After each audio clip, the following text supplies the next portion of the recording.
날로 악해져가는 세상 속에서 우리 자녀들이 악에 물들지 않도록, 날로 어두워가는 이 세상 속에 우리 자녀들이 죄악 가운데 넘어지지 않도록, 영적으로 병든 자녀들이 다시금 주님의 능력과 은혜로 건강하게 회복될 수 있도록 주님 앞에 나와 날마다 부르짖으며 은혜를 간구하는 저와 여러분이 되기를 주님의 이름으로 간절히 소망합니다. 할렐루야. 너무너무 잘 나오셨습니다. 이 세상의 그 어떤 시간보다도, 이 세상의 그 어떤 만남보다도 예배의 시간, 예배에서의 만남이 가장 복되고 가장 귀한 줄로 믿습니다. 지난 한 주간도 여러분 하나님의 은혜 가운데 잘 지내시고 오늘도 거룩한 주님의 날을 맞아서 예배를 사모하고 또 은혜를 사모하고 무엇보다 하나님을 사랑하는 마음을 가지고 예배의 자리에 나오신 여러분 한 분 한 분을 주의 이름으로 환영하고 축복합니다.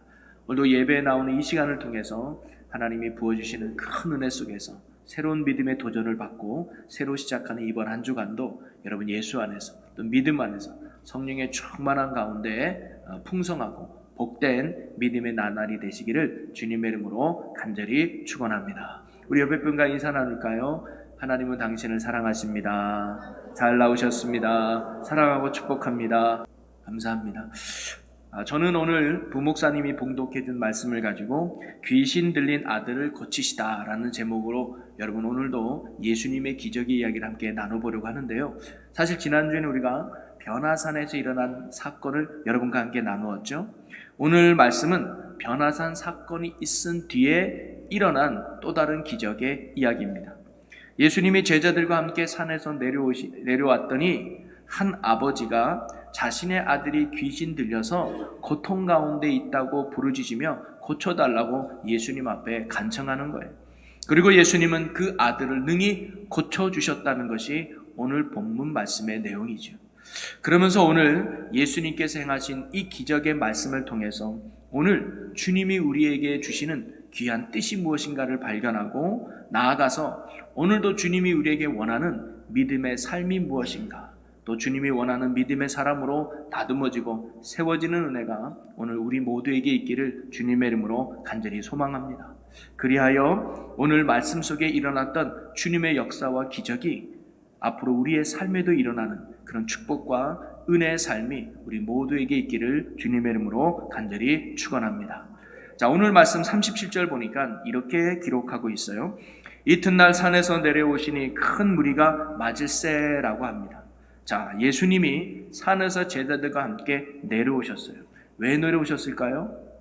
피곤하니까, 산에 먹을 것도 없으니까 내려와야겠지만 내려오신 이유는 바로 산 아래에 예수님을 필요로 하는 사람이 있었기 때문입니다.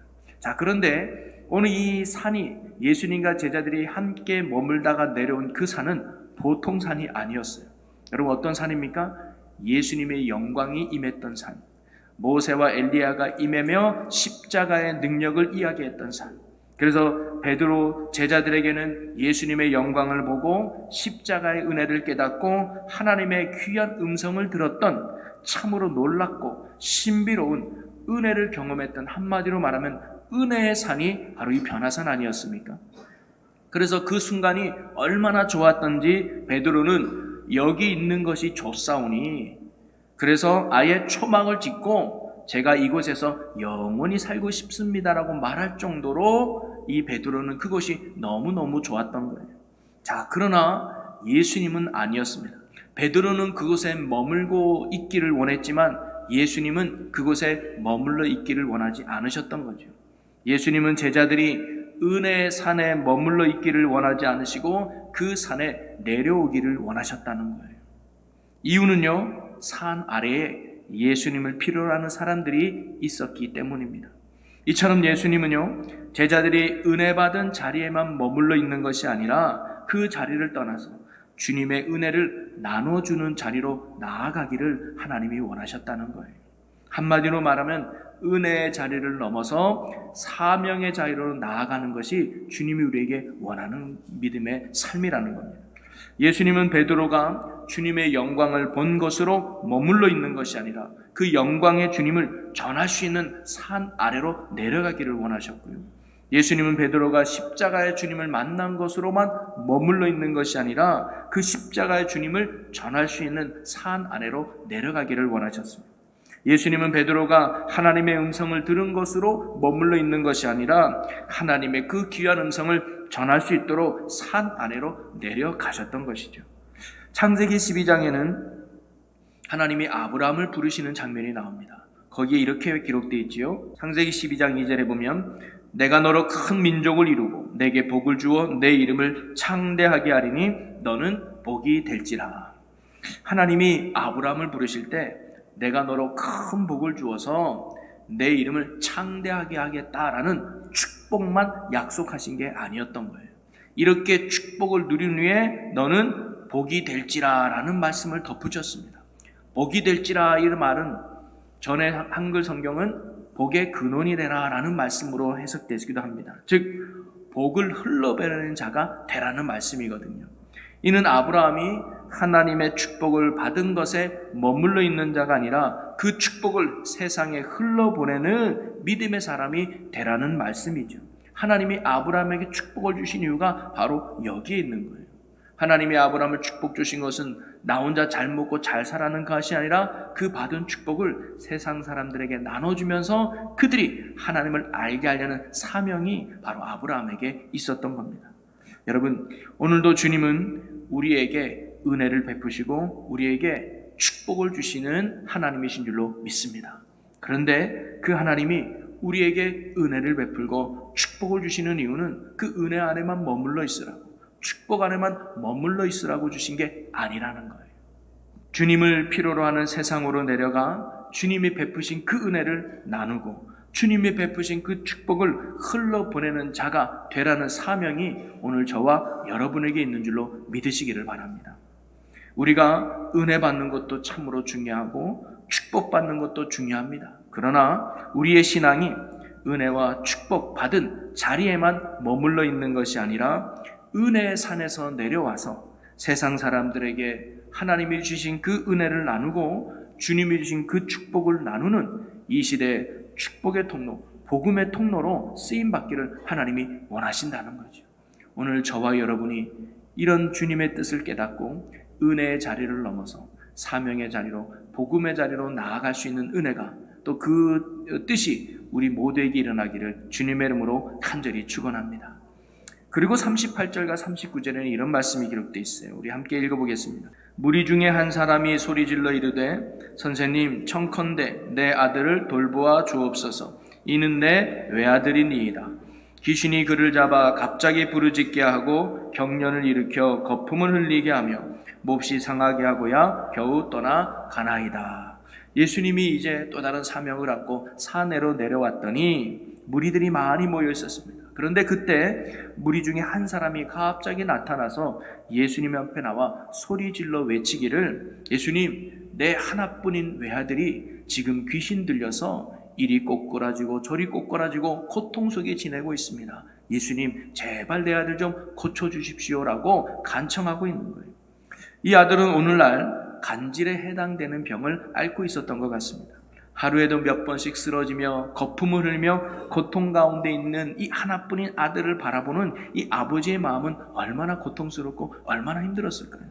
그런 그가 예수님의 소문을 듣고 예수님 앞에 달려나와서 예수님께 고쳐달라고 부탁하며 소리 질렀던 거죠. 오늘 본문에 소리 질렀다라는 말에 헬라어로 보면 보아오라는 단어인데요. 이 의미가 도움을 위하거나 소란스러운 방법이다라는 의미가 담겨 있습니다. 즉, 이 소리 질렀다는 것은 얌전한 게 아니에요. 아주 소란스럽고 요란하게 질렀다는 거거든요. 우리가 물에 빠진 사람을 한번 생각해 보면 될 것 같습니다. 여러분, 물에 빠진 사람이 그가 도움을 구할 때 얌전하게 구합니까? 누구 계십니까? 제가 빠졌는데 살려주십시오. 이렇게 말하는 사람 아무도 없죠. 온 몸을 흔들면서 있는 목청껏 소리지면서 살려주세요 라면서 막 몸부림치는 거 아닙니까? 지금 이 아버지는 그런 간절함을 가지고 지금 예수님 앞에 나와서 소리질러 부르짖고 있는 거예요. 그리고 예수님은 이 아버지의 외침을 결코 외면치 않으셨습니다. 42절을 다 같이 한번 읽어보겠습니다. 올 때에 귀신이 그를 거꾸러뜨리고 심한 경련을 일으키게 하는지라. 예수께서 더러운 귀신을 꾸짖으시고 아이를 낫게 하사 그 아버지에게로 도로 주시니. 예수님은 이 아버지의 간절함을 아셨습니다. 그래서 이 아버지의 외침을 외면치 않으시고 능히 그 아들을 고쳐주셨죠. 자, 그런데 성경은요, 고친 것으로 끝나지 않고 그 다음에 뭐라고 기록했느냐? 그 아버지에게 도로 주시니라고 기록하고 있어요. 저는 이 부분이 참 감동이 되고 은혜가 됐습니다. 여러분, 하루에도 몇 번씩 쓰러지면서 거품을 흘리며 고통 속에 있는 이 아들이었는데 예수님의 그 말씀 한마디에 이 아들이 깨끗하게 고침받고 건강한 몸으로 다시 내 품에 안겼을 때 이 아버지의 마음은 어땠을까요? 정말 기쁘고 정말 행복하지 않았을까요? 여러분, 이러한 아버지의 기쁨과 행복이 여러분들에게도 일어나기를 주님의 이름으로 간절히 축원합니다. 여러분, 저도 자녀 3명을 키우고 있죠. 자녀들이 점점 나이를 먹어가면서 자라다 보니까 부모로서 해줄 수 있는 한계와 어려움이 점점점 많아지는 것 같아요. 그러면서 과거 우리 부모님들은 우리를 어떻게 키웠을까라고 종종 생각을 많이 해보게 됩니다. 사실 저희 어머니도 저를 키울 때 넉넉하지 않은 형편이기 때문에 돈을 가지고 키우지 않았습니다. 또 배운 것이 별로 없다 보니까 지식으로 자식을 키우지도 않았습니다. 또 사회적 위치가 없었기 때문에 인맥을 가지고 자녀를 키우지도 않았습니다. 그러기에 우리 어머니가 저를 키운 방법은 오직 믿음과 기도뿐이었습니다. 사실 믿을 구석이라곤 주님밖에 없다는 말이 더 정확한 표현인지도 모르겠습니다.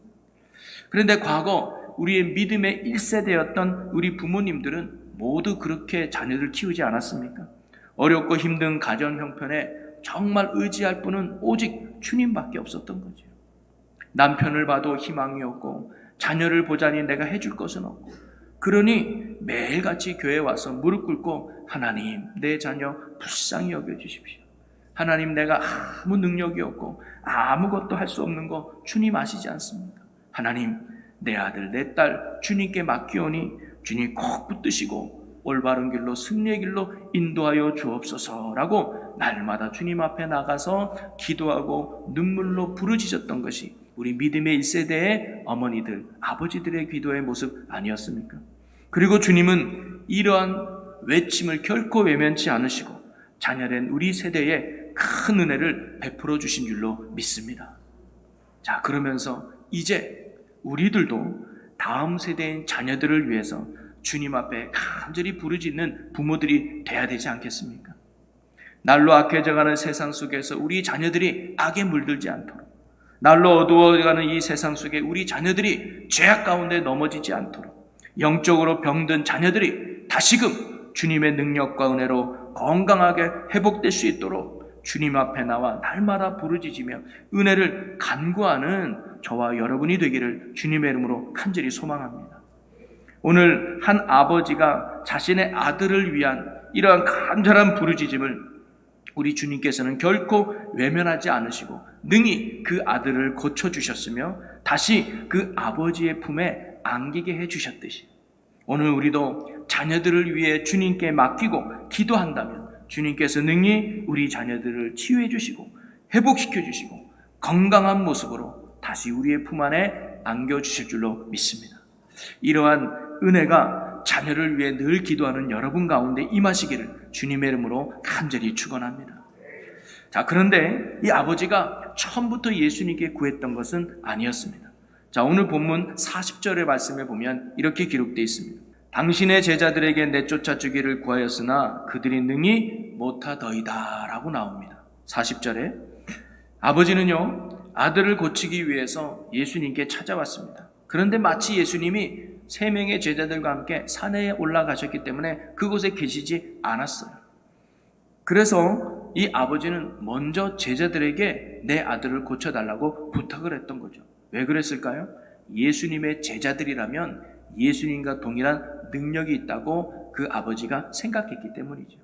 당시에는 랍비들이 많았습니다. 그리고 그 랍비들에게는 제자들이 있었어요. 그런데 그 랍비의 제자들은 어느 정도 랍비의 수준만큼의 지혜들이 있었단 말이죠. 마찬가지로 예수님의 제자라면 예수님과 어느 정도 동일한 능력이 제자들에게도 있을 거야 라는 마음을 가지고 이 아버지가 제자들에게 내 귀신 들린 아들을 고쳐달라고 부탁을 했던 거죠. 자, 그런데 제자들은 능히 그 아이를 고치지 못했던 거예요. 그러면서 예수님은 제자들이 능히 그 아이를 고치지 못한 이유에 대해서 41절에 이렇게 말씀해 주고 있습니다. 41절을 우리 다 같이 읽어보겠습니다. 예수께서 대답하여 이르시되 믿음이 없고 패역한 세대여, 내가 얼마나 너희와 함께 있으며 너희에게 참으려 내 아들을 이리로 데리고 오라 하시니. 바로 예수님이 제자들이 귀신을 들린 아들을 고치지 못한 이유는 그들에게 뭐가 없었기 때문이냐? 믿음이 없기 때문이라고 예수님이 말씀하고 계십니다. 동일한 내용의 말씀이 기록된 마태복음에서도 동일하게 예수님이 지적하셨는데요. 마태복음 17장 20절에 이렇게 기록하고 있습니다. 이르시되 너희 믿음이 작은 까닭이니라. 진실로 너희에게 이르노니 만일 너희에게 믿음이 겨자씨 한 알만큼만 있어도 이 산을 명하여 여기서 저기로 옮겨지라 하면 옮겨질 것이요 또 너희가 못할 것이 없으리라. 아멘. 바로 제자들이 귀신을 내쫓지 못한 이유, 큰 능력의 종들이 되지 못한 이유는 그들에게 믿음이 없기 때문이라고 말씀하셨어요. 그런데 좀 이상하지 않습니까? 예수님과 늘 동행했던 제자들, 그분의 말씀을 날마다 들었던 제자들, 놀라운 기적과 능력을 직접 눈으로 보고 목격했던 그 제자들인데 어찌 그들이 믿음이 없을 수 있었을까요? 그런데 여러분, 우리도 그럴 수 있다는 거예요. 태어날 때부터 교회를 다니고 직분을 받고 수없이 많은 예배를 드리고 성경 공부를 많이 참여했다 할지라도 우리에게 믿음이 없을 수 있다는 사실입니다. 그런 행위가 우리의 믿음을 보장하는 것이 아니기 때문입니다. 그러면서 예수님은 이 제자들의 모습 속에서 또는 예수님의 말씀 속에서 그들이 믿음 없는 불신앙의 모습이 어떤 것인가를 오늘 우리는 발견할 수 있습니다. 그러면서 오늘 우리에게는 이러한 불신앙의 모습이 없는지 돌아보는 이 아침이 되기를 원하는데요. 그 첫째는 뭐냐면 그들은 능력이 예수님께 있음을 온전히 믿지 않았습니다. 자, 오늘 본문에는 기록되지 않았지만 동일한 말씀이 기록된 마태복음을 보면 이 아버지가 아들을 고침받고 돌아간 후에 제자들이 조용히 예수님께 찾아와 이렇게 질문을 해요. 17장 19절에 보니까 이때에 제자들이 조용히 예수께 나와 이르되 우리는 어찌하여 쫓아내지 못하였나이까. 제자들이요, 지금 뭐라고 예수님께 묻고 있냐면, 예수님, 우리는 왜 해결하지 못했습니까? 우리는 왜 귀신을 쫓아내지 못했습니까? 우리도 예수님의 제자 아니었습니까? 우리도 예수님과 함께하는 사람 아니었습니까? 그런데 왜 우리는 쫓아내지 못했나요? 라고 지금 물어보고 있는 거예요. 그러면 이 말 속의 의미는 뭡니까? 자신들의 힘으로, 자신들의 능력으로 이 귀신 들린 아이를 고치려고 했다는 거예요. 예수님의 제자인 자신들에게도 예수님과 동일한 능력이 있는 줄로 제자들이 뭐예요? 착각하고 있었다는 거예요. 물론 제자들이 예수님과 늘 함께 있었던 것도 사실이고 예수님의 말씀을 많이 알고 있는 것도 사실이고 예수님 행하신 기적과 능력을 옆에서 직접 보고 목격했던 것도 사실입니다. 그러나 예수님 행하신 기적과 능력은 전적으로 예수님이 행하신 능력이었지 결코 제자들의 능력이 아니었다는 거예요. 제자들은 그래도 우리가 예수님의 제자인데, 그래도 우리가 예수님과 함께 수많은 기적과 능력을 베푸는 현장에 있었는데 우리에게도 그런 능력이 있지 않겠는가라고 생각했던 건데 그것은 대단한 그들의 착각이었던 겁니다. 예수라고 하는 제자의 타이틀이 그들에게 능력을 보장하는 게 아니었습니다. 오직 능력은 예수님께 있었다는 사실이죠. 우리가 마찬가지입니다. 어떤 교단에 속하고 어느 교회를 다니느냐가 능력을 보장하는 게 아닙니다. 내가 어떤 직분을 가졌느냐는 신앙의 타이틀이 능력을 보장하는 게 아닙니다. 교회를 오래 다녔다는 신앙의 연수가 우리의 능력을 보장하는 것이 아닙니다. 성경을 많이 안다고 하는 이 지식이 우리에게 능력을 보장하는 게 아닙니다. 오직 능력, 오직 구원은 예수 그리스도께 있음을 여러분 믿으시기를 바랍니다.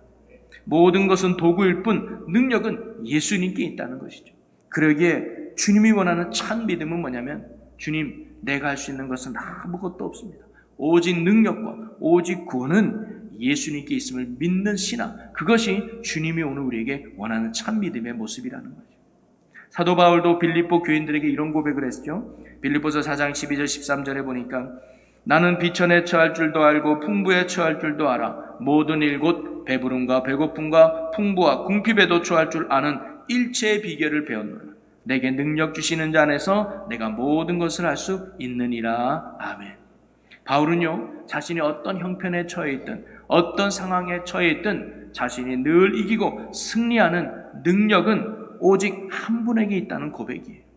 그분의 능력 안에서만 자신이 모든 것을 할 수 있었다고 그는 고백했습니다.